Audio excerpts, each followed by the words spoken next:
నమస్తే. Welcome to Yuvasena. ఈరోజు మనం హైదరాబాద్‌కి అత్యంత సమీపంలో ఉన్నటువంటి మేడ్చల్‌లో ఉన్నటువంటి ఒక ఆలయంలో ఉన్నామండి. ఈ యొక్క ఆలయం పేరొచ్చేసి శ్రీ దాక్షాయణి సమేత రామలింగేశ్వర స్వామి ఆలయము.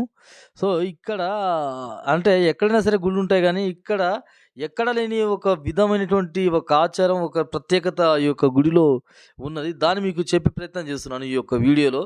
ఫస్ట్ ముందుగా చూడండి. ముందుగా ఈ యొక్క గుడి గురించి మాట్లాడుకోవాలంటే స్థల పురాణం. స్థల పురాణం ఏందంటే రామాయణం ప్రకారం రావణుల యుద్ధం అనంతరం బ్రాహ్మణుడైనటువంటి రాముడు చంపినందుకు రాముడికి బ్రహ్మహత్య దోషం వస్తుంది. ఈ యొక్క దోషానికి పరిహారంగా రాముడు రాజ్యానికి నలుమూలలా తాను పూజించి అభిషేకించినటువంటి శివలింగాలను ప్రతిష్ఠాపిస్తాడండి. సో, అలా ప్రతిష్ఠాపించిన వాటిలో ఒకటైనదే ఇప్పుడు మనం చూసినటువంటి ఈ ఆలయం. ఈ ఆలయం పేరొచ్చేసి శ్రీ దాక్షాయణి రామలింగేశ్వర స్వామి ఆలయం అండి. అయితే ఇక్కడ ఎక్కడ లేనటువంటి ఒక ప్రత్యేకత ఉంది. అంటే ఏ గుడికి మనం మాక్సిమం ఏ శివలింగాలకి చూడనటువంటి ఒక ప్రత్యేకతను మనం ఇక్కడ చూడొచ్చు. సో, ఏంటయ్యా ప్రత్యేకత అని మీకు అందరికి అనిపించొచ్చు. అరే బాబు! ఇందాక నుంచి ప్రత్యేకత అంటున్నావు. ఏంట్రా ప్రత్యేకత అని మీకు అనిపించొచ్చు. అయ్య బాబోయ్! ఉన్నదండి బాబు నిజంగా. ఎందుకోసమంటే ఉత్తరాయణంలో 6 నెలలు 6 నెలలు శివలింగం ఒరిగుంటుంది.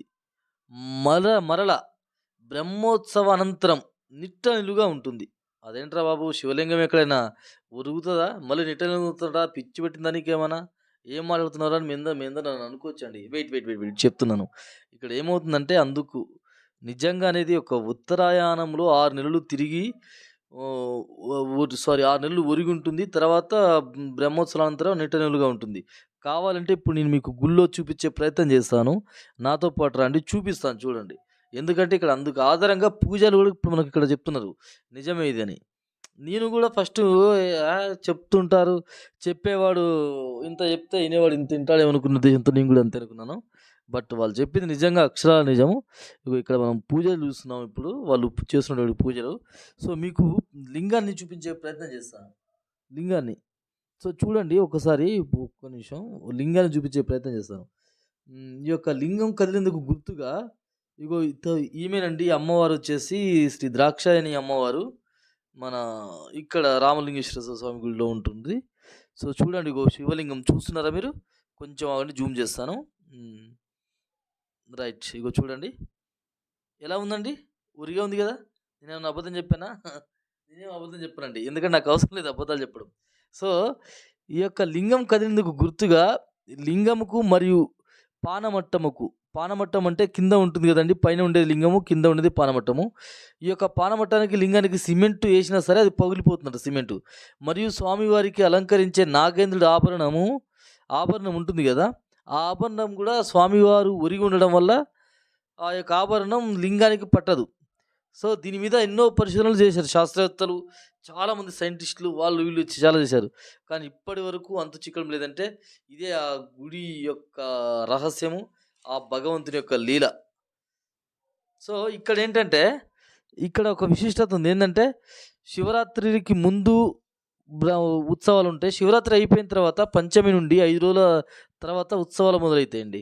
రకరకాల ఉత్సవాలుంటాయి. ఇక్కడ అంకురార్పణ సేవ, తర్వాత నందివాహన సేవ, బృందివాహన సేవ, హంసవాహన సేవ, అసురవాహన సేవ, ఇలాంటి సేవలుంటాయి. ఇలాంటి ఉత్సవాలుంటాయి. ఇలాంటి ఉత్సవాల తర్వాత ఈ యొక్క గుడిని మళ్ళీ కళ్యాణం జరిపిస్తారు ఈ యొక్క గుడిలో.